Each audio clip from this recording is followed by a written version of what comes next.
gente, tudo bem? Eu sou a professora Andra, professora de língua portuguesa de vocês, né? E hoje a gente vai falar um pouquinho sobre a segunda geração modernista. A segunda geração modernista, gente, vai didaticamente, né? Inicia-se em 1930 até 1945. Nós vamos estudar hoje um pouquinho da prosa e na próxima aula a gente vai ver um pouquinho sobre a poesia. Então o que rola nessa fase, né? A segunda geração modernista é conhecida como fase da consolidação. Por que ela é conhecida como fase da consolidação? Para a gente entender um pouquinho essa fase, é preciso retornar um pouquinho na primeira. A primeira fase, como vocês sabem, foi uma fase bastante conturbada, né? Os escritores eram chamados de turbulentos, anárquicos. Por quê? Porque era preciso combater com o passado literário, né? Era preciso romper. E o que era preciso romper principalmente? Com a forma. A forma era algo a ser combatido pela primeira geração. E para combater algo, né? Para romper com algo, é preciso ser realmente turbulento, revolucionário, anárquico. E é isso que a primeira fase foi chamada, né? Como essa geração do combate. E aí eu me lembro muito bem do texto de Alcântara Machado, quando ele diz que essas pessoas, essa gente moça, era preciso entrar nesse campo sagrado da literatura, com um revólver, com um machado. É preciso romper. Por quê?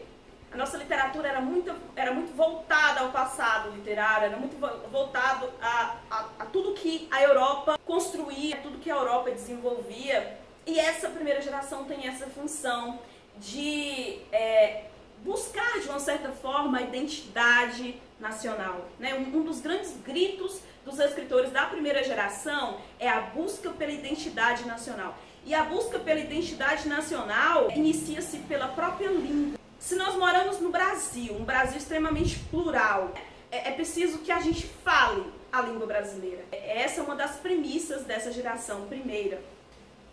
E essa busca dessa identidade nacional, como eu disse, começa-se pela língua, né, que é a defesa da língua brasileira, essa língua coloquial, a língua informal. E aí eu me lembro do texto de Oswald de Andrade, do poema de Oswald de Andrade. Dê-me um cigarro, diz a gramática do aluno, do professor e do mulato sabido.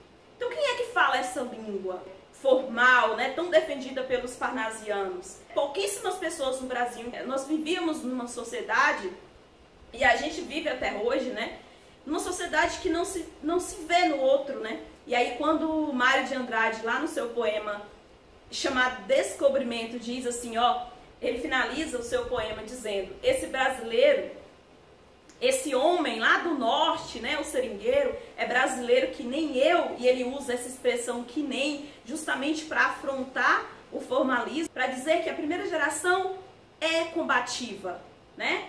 E aí a gente volta então para a segunda geração. E por que ela é chamada de consolidação? Porque ela já não tem mais o objetivo de romper, né? Tudo já está, ou quase tudo, né, gente? Porque até hoje a gente vive esse processo aí, né? A gente vive uma sociedade extremamente dual, né? Assim, não dá pra gente dizer que nós conseguimos realmente tudo aquilo que os modernistas da primeira geração sonhavam. Então, mas é uma geração, a segunda geração, essa geração que é chamada de geração 30, ela é muito mais madura, né? Ela já tem os seus ideais concretos, concretizados. É importante que, quando a gente discute literatura, não há como dissociar a literatura da história. Tanto a história quanto a literatura estão intimamente ligadas.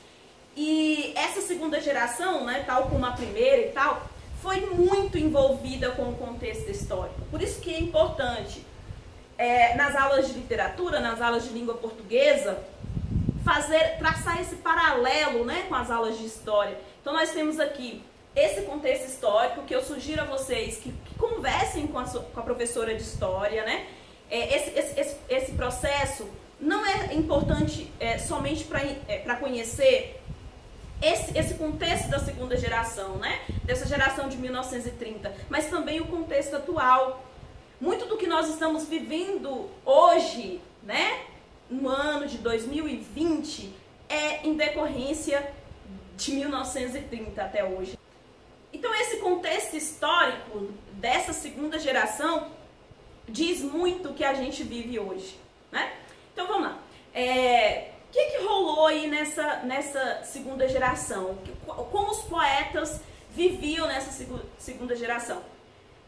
Nós temos como fatos históricos, né, a crise cafeeira, né? E aí a gente vai lembrar do estado de São Paulo, que era um dos grandes produtores de café.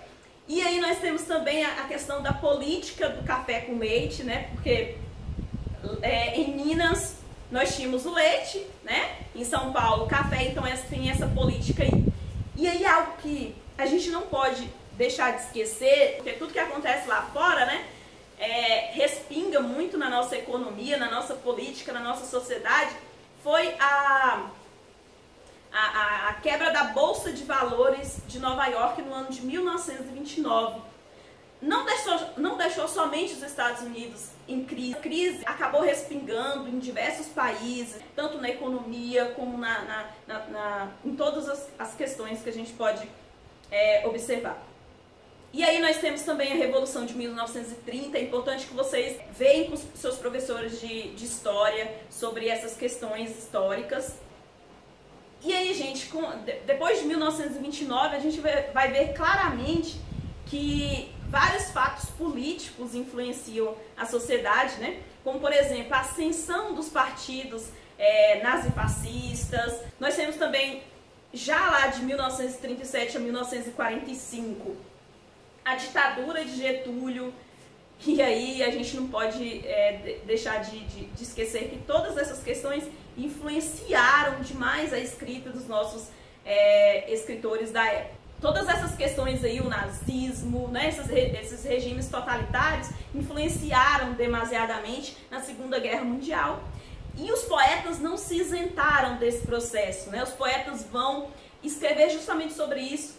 Vinícius de Moraes, por exemplo, tem um poema chamado Rosa de Hiroshima. E o que é a Rosa de Hiroshima, né, na questão histórica? Então, todas essas questões eu peço que vocês vejam com a professora de História para poder embasar um pouquinho o nosso estudo aqui. Gente, então a geração de 1930 não precisou ser combativa. Isso é importante que vocês saibam. Ela é chamada de geração é uma geração da consolidação. O que isso significa? Que os modernistas de 30 estão mais voltadas ao drama do mundo, né? Então, assim, os poetas, né? Essa gente moça, como diz Alcântara Machado, já entrou na literatura. Já conseguiu entrar nesse território sagrado, intocável, que é a literatura brasileira até então, né? E o que eles precisavam falar, né? Se a gente está vivendo um período, né, ditatorial, um período de crises econômicas, políticas, sociais e tal, se a gente está nesse período de tantas mazelas, né, sociais, o que o poeta precisa dizer? Ele precisa fazer com que o seu leitor, né, o eu, né, o eu leitor, reflita um pouquinho sobre essas mazelas. O escritor dessa geração não se isenta das questões políticas, né? Então, não é para combater, é para construir. Isso é importante que vocês fixem isso na cabecinha. Essa geração segunda, essa geração de 30 não é combativa, ela é construtiva. Para isso, eles precisam, né, os escritores precisam assumir uma postura séria com relação ao mundo, né? E aí, gente, vem algo importantíssimo, que é a questão da responsabilidade do artista em relação aos problemas do mundo. Quais são as características dessa geração, né? Tanto na prosa quanto na poesia?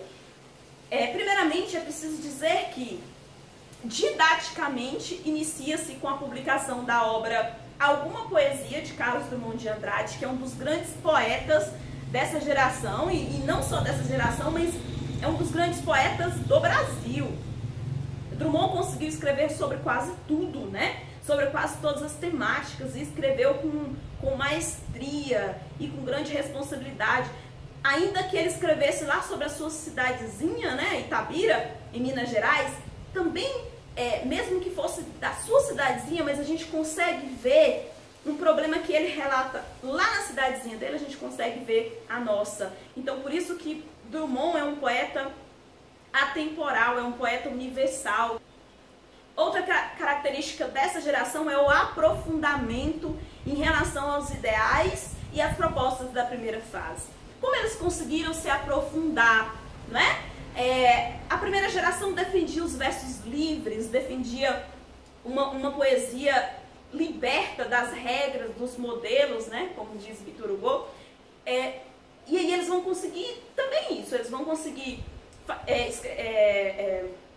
desenvolver uma poesia com versos livres, né? Sem essa preocupação com a rima, com a métrica. Tá, eu quero fazer um soneto, um exemplo disso é o nosso queridíssimo Vinícius de Moraes. Ele escreve sonetos, escreve muito bem, mas ele não tem essa obrigação de ser clássico, né? Ele não se sente, para eu escrever eu vou ter que copiar o que a Europa escreve, né? O que foi preconcebido por uma geração, né? Então há essa liberdade na questão da escrita, né? E na liberdade de criação. A poesia é muito mais objetiva, né? Muito mais sintética. Há um questionamento da realidade, como eu já disse para vocês. Não somente na poesia, mas na prosa. A gente vai ver escritores que mergulham profundamente nas questões sociais da época. Prova disso são os escritores Graciliano Ramos e a própria Raquel de Queiroz, que foi a primeira mulher a entrar na Academia Brasileira de Letras, e ela não entra por acaso, né? É preciso de muito trabalho, de muito esforço para conseguir esse título. E ela consegue esse título, né? E assim, como eu disse, ela é uma cearense. Imagina uma pessoa que sai lá do Ceará para poder escrever em pleno Rio de Janeiro, sendo mulher, né? E aí você imagina, vocês conseguem, acredito que vocês conseguem imaginar o quanto foi difícil para Raquel de Queiroz se engendrar nesse ambiente tão masculino que era a literatura até então, né? E aí esses poetas, esses prosadores conseguem questionar essa realidade, né? Com um pouco mais de criticidade, né? Não é aquele realismo de apontar somente as mazelas, né? Ai, nossa, eu tenho que escrever sobre isso, né? Eu tenho que escrever... Não, há uma preocupação muito mais universal do que só para se preencher um quesito concebido por uma geração. Outra questão que é bastante importante frisar nesse período é a busca que os poetas têm do eu indivíduo, né? E como esse eu indivíduo se vê no mundo.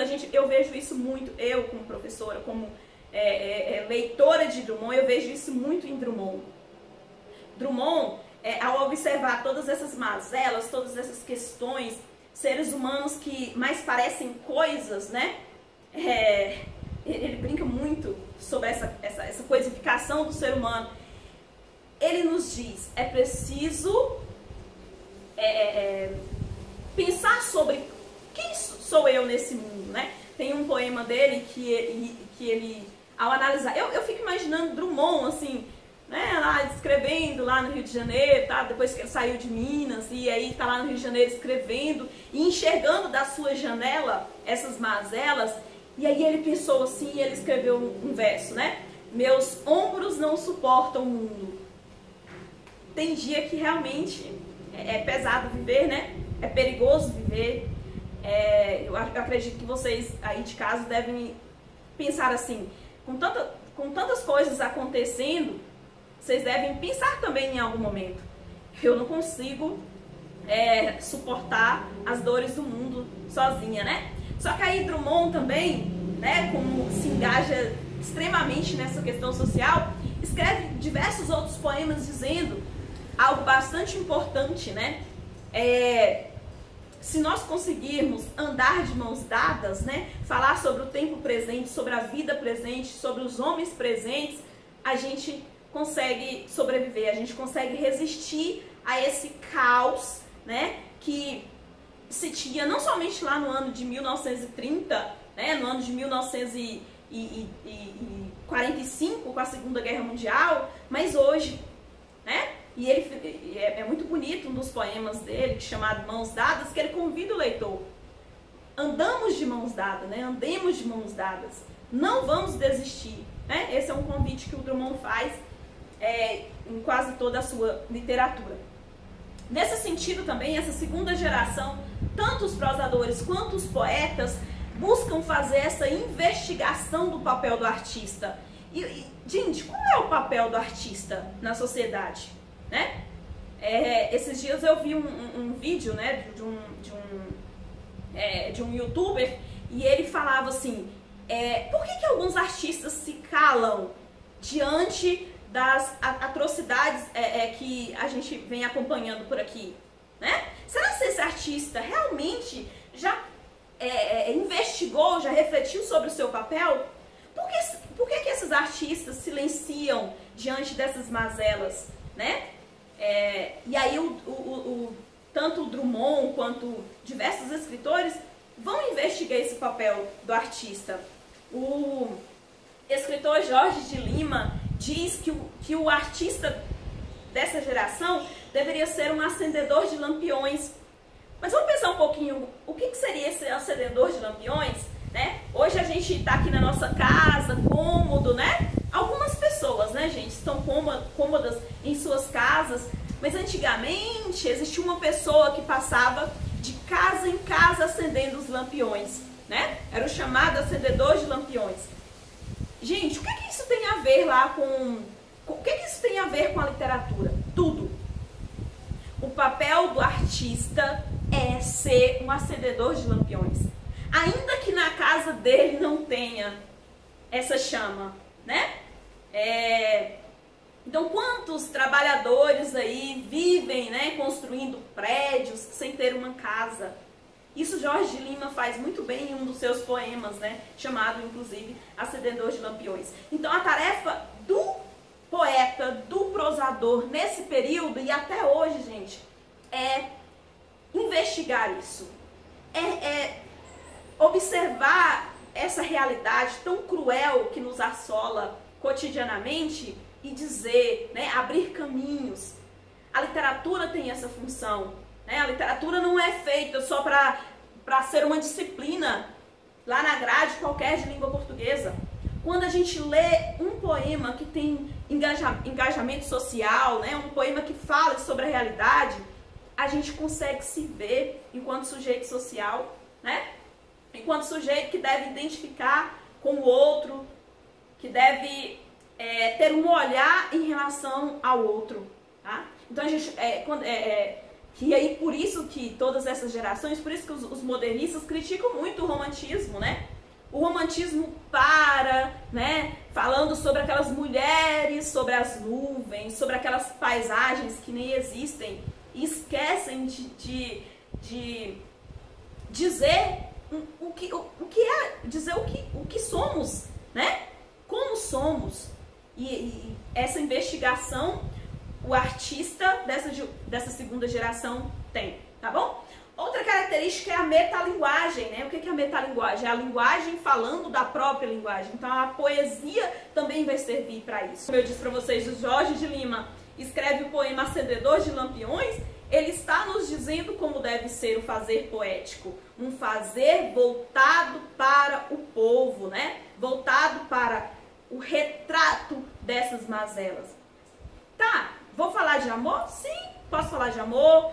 Quando a gente fala de engajamento, a gente pensa que o poeta também só vai falar sobre as mazelas? Não.